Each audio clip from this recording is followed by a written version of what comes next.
This is the Hidden Killers Podcast with Tony Bruschi and continuing coverage of the case against Bryan Kohberger. It is chilling to realize that for someone like Brian Kohberger, getting caught might not have been the worst case scenario. Wrap your mind around that for a second. Actually, it might have been the silver medal, the sick consolidation prize he was entirely willing to accept. All along, we wondered, was his goal to kill and disappear into anonymity, silently laughing as he lectured rooms full of eager criminology students who would never guess he was the monster they were studying? Or was getting caught, becoming infamous, and forever cementing himself in the twisted pantheon of true crime celebrity killers his real ambition? From day one, to unpack that psychological labyrinth, I'm joined again by retired FBI Special Agent Robin Dreeke, former chief of the Counterintelligence Behavioral Analysis Program.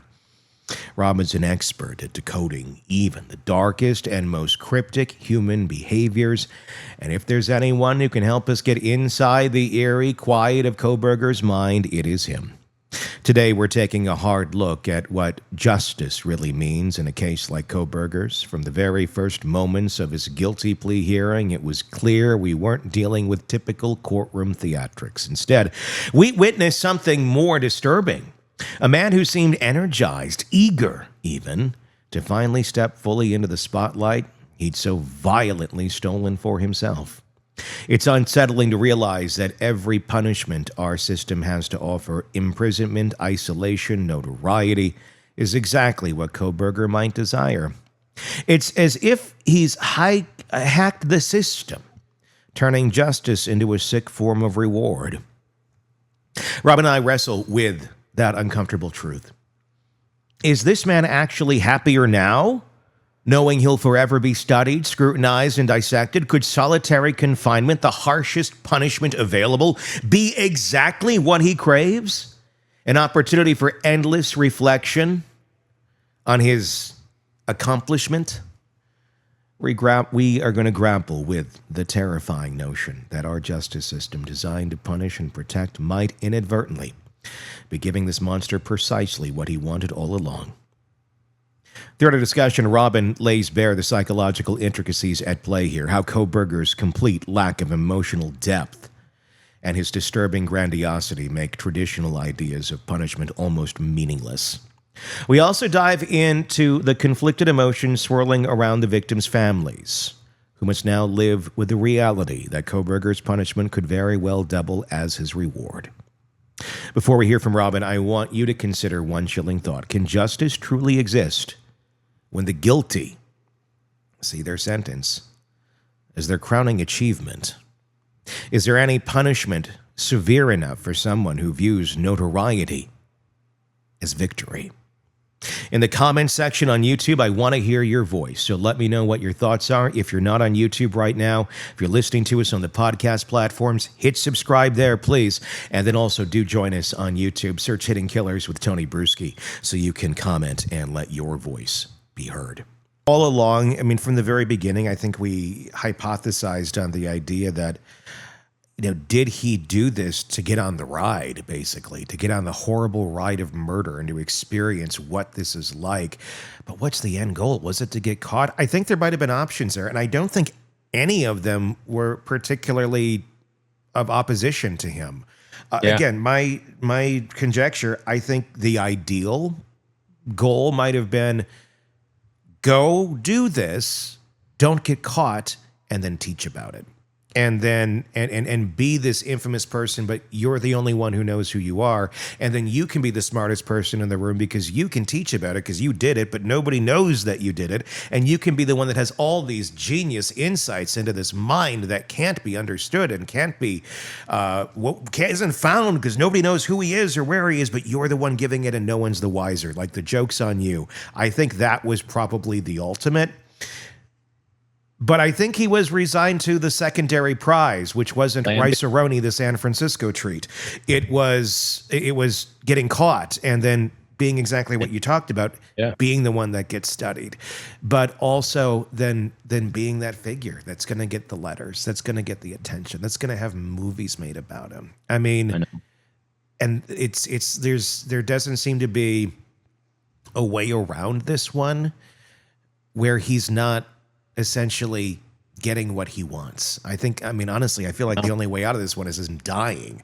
So he's not there to enjoy it. Hence, that's why 2 of the 4 families are distraught over the fact he's not getting death penalty, which he still wouldn't have died for a long time anyway. Yeah. It's the criminal justice system. I was thinking about this heavily last night.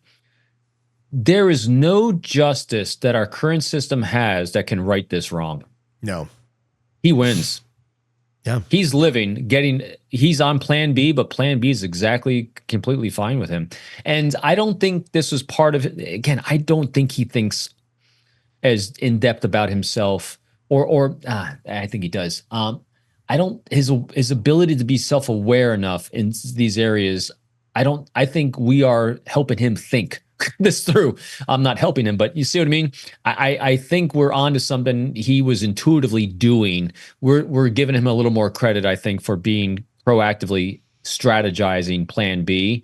I think he recognized plan B as it materialized in the jail cell when they approached him with the plea agreement. Then all of a sudden his brain went to plan B, and all of a sudden we're saying, oh yeah, he's winning. Ann Taylor won because she saved his life, and he's winning because he's getting the life that he wants. He wants to be studied. In other words, he's not teaching about himself, but he's still going to be the subject of investigation. I mean, I hate that. Yeah. It doesn't that tear you up saying it?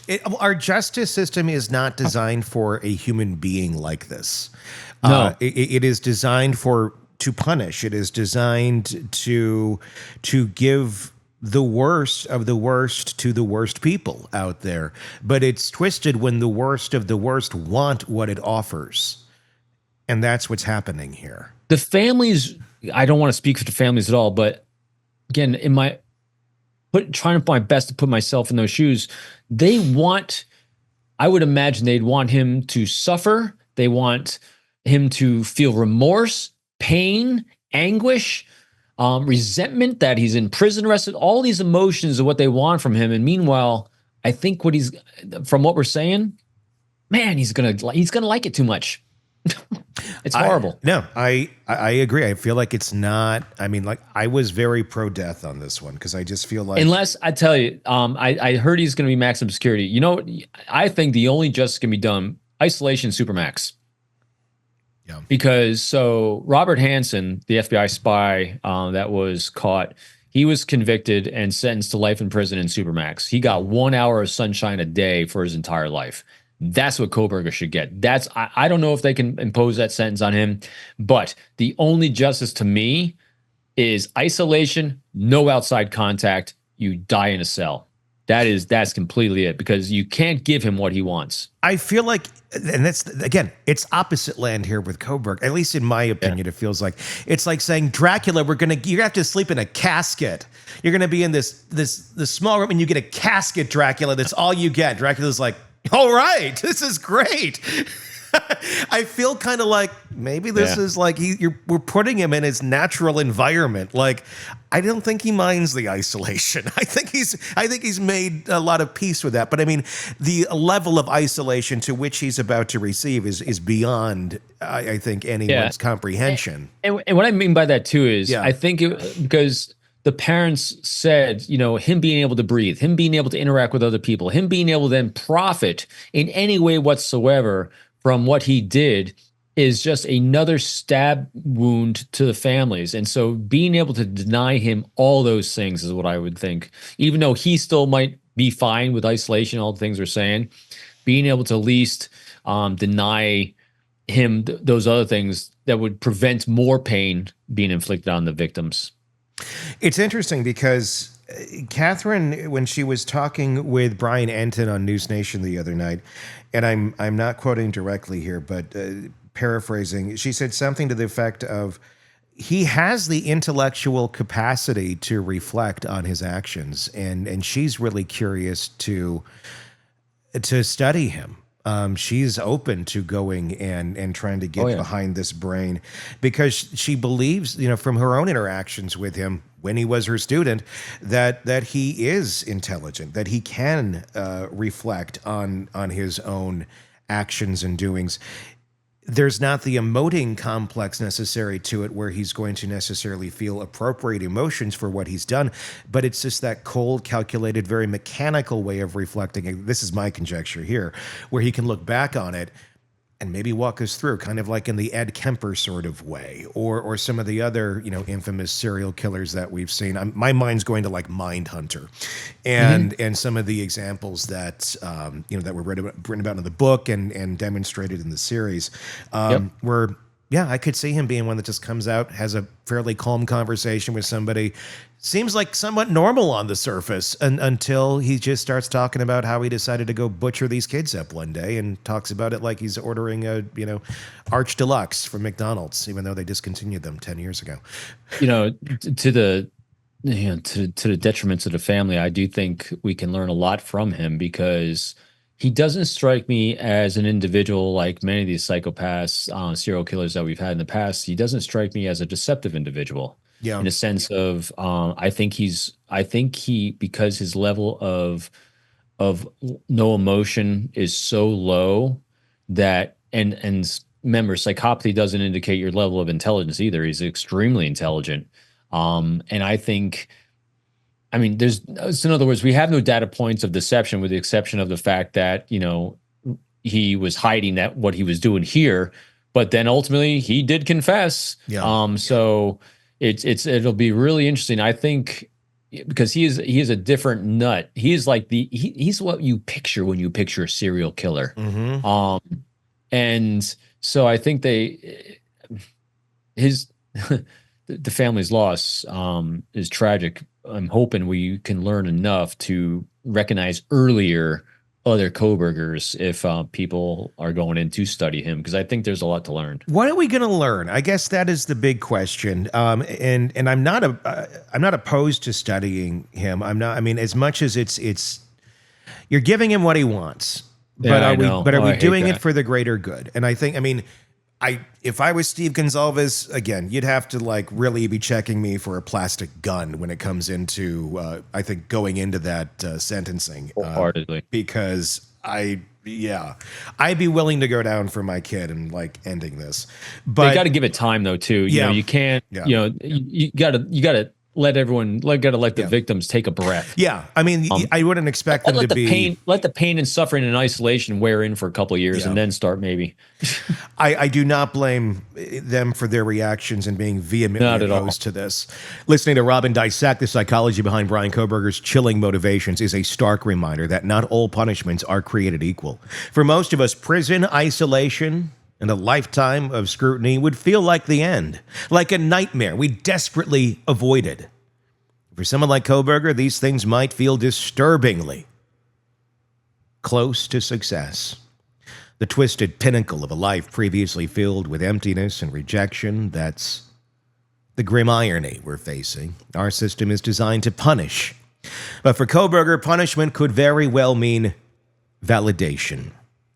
Robin made a critical point about Kohberger's potential desire for anonymity, that dream of committing an atrocity and getting away clean, becoming the secret, smartest guy in the room who could casually lecture on his own unsolved crimes. Yet even failing at that, even getting caught, seems to hold an alluring attraction for him. Now he's guaranteed a permanent place in the annals of infamy, studied and dissected by criminologists and psychologists alike.